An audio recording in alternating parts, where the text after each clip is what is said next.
I'm curious the tone of Durant's comments because sometimes you can read it and it reads Yeah. differently. But what was the tone of his comments talking about the toxic atmosphere around LeBron?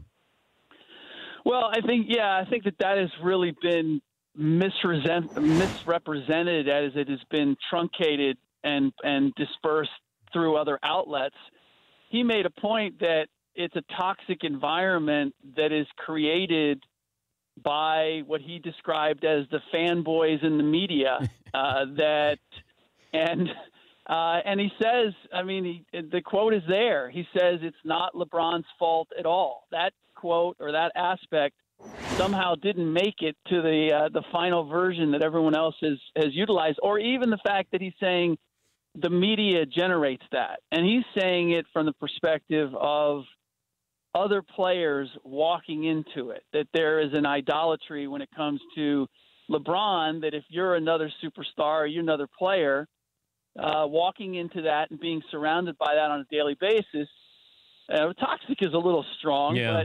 but nonetheless, a weird, certainly a weird environment. And look, that's KD's perspective. He is certainly has a right to it, and I just, look, it's with anything. We can go back to the Heatles in Miami. We can go back to the Jordan Bulls days.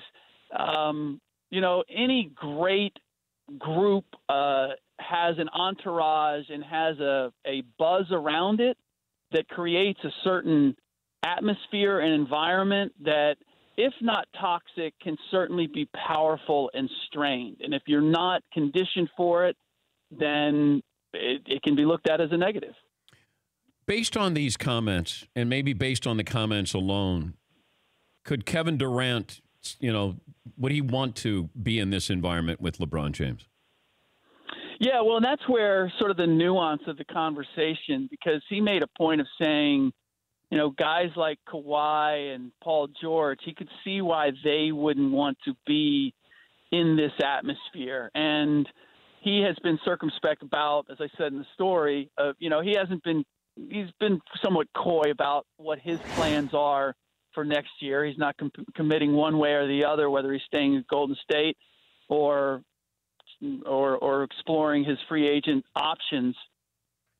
For all that he said, everything else that I know about where he's at mentally, I don't think that he's headed to L.A. I don't think that he's headed to play with LeBron, largely because if he leaves Golden State, it's because he hasn't gotten the credit for what he's accomplished here because of what they already had. He wouldn't get that credit going to play with LeBron next. So he's looking for something other than that.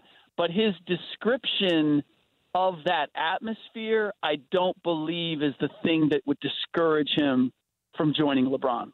I was wondering about the personalities, and I felt all along if Kawhi left Toronto, and I don't even think he leaves Toronto, but if he ends up in L.A., it'd be with the Clippers. Paul George, I understand why he liked the atmosphere in Oklahoma City. There's certain guys who are just wired for certain city. Like Tim Duncan in New York, while he would have been a great player, he would have hated it.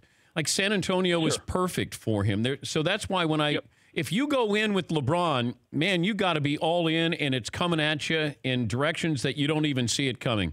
And it's like, how do we create a story today? Other than LeBron had an unbelievable game last night, that's secondary. It's, I don't know, is he playing too many minutes? What's Kobe really saying about LeBron, and we're going to win championship? It's there because everybody has got to get a story, and it's got to be different. That's got to be tiring on these players. Well, no doubt. And it's what's the redeeming value for you to be in that atmosphere? And as, any number of guys said to me off the record or just in conversation, if the team wins, if there's success, it's LeBron. And if the team somehow has some shortcomings, it's the supporting cast, and which means you. Like anybody who's not LeBron is the problem. It's the coach, it's the GM, it's the supporting cast, it's the second star who's not enough of a second star. And I think the great distinction here is that we've now seen all of this play out. We've seen Chris Bosh go and have to transform himself. We've seen Kevin Love have to transform himself. We've seen Kyrie Irving get beat up for what he is or he isn't. And don't you know that you're playing with LeBron James, and it's a different demand. And the reality is that, the players that I talk to will say LeBron has nothing to do with that. I'm not so sure about that. But the bulk of it does come from the media and the perception that we create. For more Dan Patrick Show, tune to Audience Channel 239 on DirecTV or download the Dan Patrick Show app.